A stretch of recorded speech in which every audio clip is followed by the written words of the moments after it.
ಬೆಳಗಾವಿಯಲ್ಲಿ ಚಳಿಗಾಲದ ಅಧಿವೇಶನ ನಡೀತಾ ಇದೆ. ವಿಧಾನಮಂಡಲದ ಅಧಿವೇಶನದ ವೇಳೆ ಕೂಡ ಮುಖ್ಯಮಂತ್ರಿ ಬದಲಾವಣೆ ವಿಚಾರ ಬಹಳ ದೊಡ್ಡ ಸದ್ದನ್ನು ಮಾಡ್ತಾ ಇದೆ. ಬೆಳಗಾವಿಯಲ್ಲೂ ಕೂಡ ಬೆಂಗಳೂರಿಂದ ಬಿಟ್ಟು ಬೆಳಗಾವಿಗೆ ಹೋದರೂ ಕೂಡ ಈ ಮುಖ್ಯಮಂತ್ರಿ ಬದಲಾವಣೆ ವಿಚಾರ ಮಾತ್ರ ಕಮ್ಮಿ ಆಗ್ತಾ ಇಲ್ಲ. ಬಹಿರಂಗವಾಗಿ ಹೇಳಿಕೆ ನೀಡಬಾರ್ದು ಅಂತ ಹೈಕಮಾಂಡ್ ಈಗಾಗಲೇ ಸೂಚನೆಯನ್ನು ಕೊಟ್ಟಿದೆ. ಎಲ್ಲ ಕಾಂಗ್ರೆಸ್ಸಿಗರು ಕೂಡ ಸೂಚನೆ ಕೊಟ್ಟರು.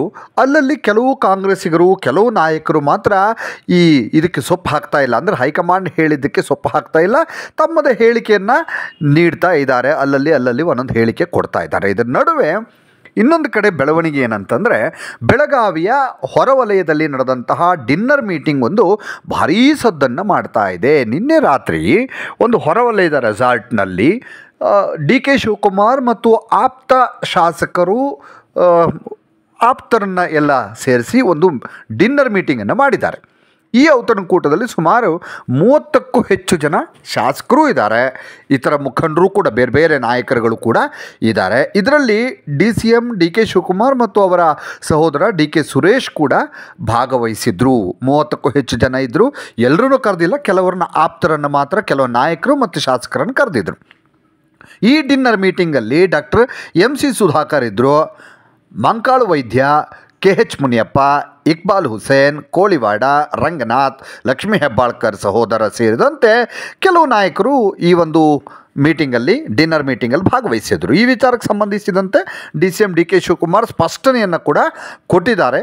ಪ್ರತಿದಿನ ಒಬ್ಬೊಬ್ಬ ಸ್ಥಳೀಯರು, ಅಂದರೆ ಅಲ್ಲಿ ಬೆಳಗಾವಿಯ ಸುತ್ತಮುತ್ತ ನಾಯಕರುಗಳು 18 ಕ್ಷೇತ್ರ ಇದೆ, ಒಂದಷ್ಟು ಕಾಂಗ್ರೆಸ್ ನಾಯಕರುಗಳು ಕೂಡ ಇದ್ದಾರೆ. ಅವರು ಸಿ.ಎಮ್ಮು, ಡಿ.ಸಿ.ಎಮ್ಮು ಮತ್ತು ನಮ್ಮ ನೆಚ್ಚಿನ ನಾಯಕರು ಬಂದಾಗ ಅವರಿಗೆ ಪ್ರೀತಿಯಿಂದ ಊಟ ತಂದು ಕೊಡ್ತಿದ್ದಾರೆ. ನಮ್ಮ ಕ್ಷೇತ್ರದವರು ಪ್ರೀತಿಯಿಂದ ಊಟ ತಂದು ಕೊಡ್ತಿದ್ದಾರೆ. ಊಟ ಬೇಡ ಅಂತ ಹೇಳೋಕ್ಕಾಗತ್ತಾ ಅಂತ ಕೇಳಿದ್ದಾರೆ ಡಿ.ಸಿ.ಎಂ. ಡಿ.ಕೆ. ಶಿವಕುಮಾರ್ ಅವರು. ಪ್ರೀತಿಯಿಂದ ಕರೀತಾರೆ, ಅದಕ್ಕೆ ಹೋಗ್ತೀವಿ. ಅದಕ್ಕೆ ಒಂದೊಂದು ದಿನ ಒಂದೊಂದು ಕಡೆ ಊಟಕ್ಕೆ ಹೋಗ್ತೀವಿ. ಇದು ಯಾವ ಔತಣಕೂಟನೂ ಅಲ್ಲ, ಯಾವ ಮೀಟಿಂಗೂ ಅಲ್ಲ, ಏನೂ ಅಲ್ಲ ಅಂತ ಡಿ.ಸಿ.ಎಂ. ಡಿ.ಕೆ. ಶಿವಕುಮಾರ್ ಅವರು ಅದಕ್ಕೊಂದು ಸ್ಪಷ್ಟನೆಯನ್ನು ಕೊಟ್ಟಿದ್ದಾರೆ.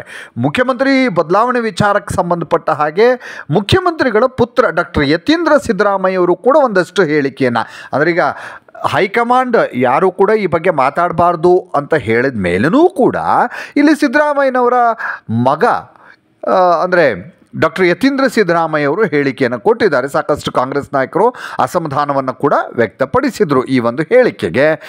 ಅವ್ರಿಗೊಂದು ನ್ಯಾಯ, ನಮಗೊಂದು ನ್ಯಾಯನಾ ಅಂತ ಒಂದು ಬಣದ ನಾಯಕರು ಆಕ್ಷೇಪ ವ್ಯಕ್ತಪಡಿಸಿದ್ದಾರೆ.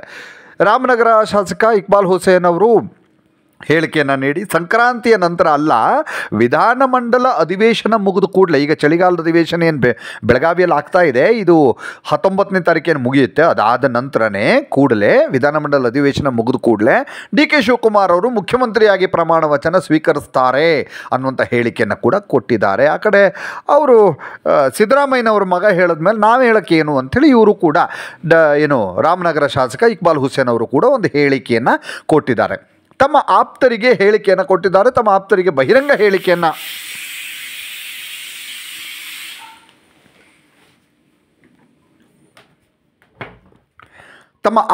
ಬಹಿರಂಗ ಹೇಳಿಕೆಯನ್ನು ನೀಡಿದಂತೆ ಡಿ.ಕೆ. ಶಿವಕುಮಾರ್ ಕೂಡ ಈಗಾಗಲೇ ಸೂಚನೆಯನ್ನು ಕೊಟ್ಟಿದ್ದಾರೆ. ಈ ಕ್ಷೇತ್ರದ ಜನರು, ಮುಖಂಡರು ಮನೆಯಿಂದ ಊಟವನ್ನು ಕಳಿಸ್ತೀವಿ ಅಂತ ಹೇಳ್ತಾರೆ. ಊಟ ಬೇಡ ಅಂತ ಹೇಳಕ್ಕೆ ಸಾಧ್ಯನಾ? ನನ್ನ ಕ್ಷೇತ್ರದ ಹುಡುಗನೊಬ್ಬ ಸದ್ಯ ಇಲ್ಲಿ ಕೆಲಸ ಮಾಡ್ತಿದ್ದಾನೆ. ಆತ ತನ್ನ ಮನೆಯಿಂದ ಮುದ್ದೆ, ಉಪ್ಸಾರು ಊಟ ಕಳಿಸ್ತೀನಿ ಅಂತ ಹೇಳ್ತಿದ್ದಾನೆ. ಪ್ರೀತಿಯಿಂದ ಕೊಟ್ಟಾಗ ಬೇಡ ಅನ್ನೋದು ತಪ್ಪಲ್ವಾ ಅಂತ ಡಿ.ಕೆ. ಶಿವಕುಮಾರ್ ಅವರು ಕೂಡ ಹೇಳಿದ್ದಾರೆ. ನಮ್ಮ ಆಸಿಫ್ ಮತ್ತು ಫಿರೋಜ್ ಸೇಠ್ ಊಟಕ್ಕೆ ಕರೆದಿದ್ದಾರೆ. ದೊಡ್ಡಣ್ಣನವರ ಬೆಳಗಾವಿ ಜಿಲ್ಲಾ ಕಾಂಗ್ರೆಸ್ನ ಮಾಜಿ ಅಧ್ಯಕ್ಷರು ದೊಡ್ಡಣ್ಣನವರು.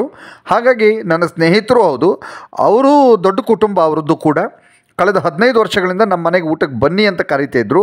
ನಮ್ಮ ಕಾಂಗ್ರೆಸ್ ಕುಟುಂಬದವ್ರನ್ನ ಮರೆಯೋದಕ್ಕಾಗುತ್ತಾ ಅಂತ ಡಿ.ಕೆ. ಶಿವಕುಮಾರ್ ಡಿನ್ನರ್ ಮೀಟಿಂಗ್ ಸಂಬಂಧ ನಡೀತಾ ಇರುವ ಚರ್ಚೆಗೆ ಒಂದು ಫುಲ್ ಸ್ಟಾಪನ್ನು ಕೂಡ ಹಾಕಿದ್ದಾರೆ.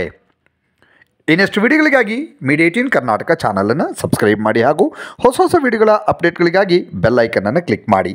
Thank you.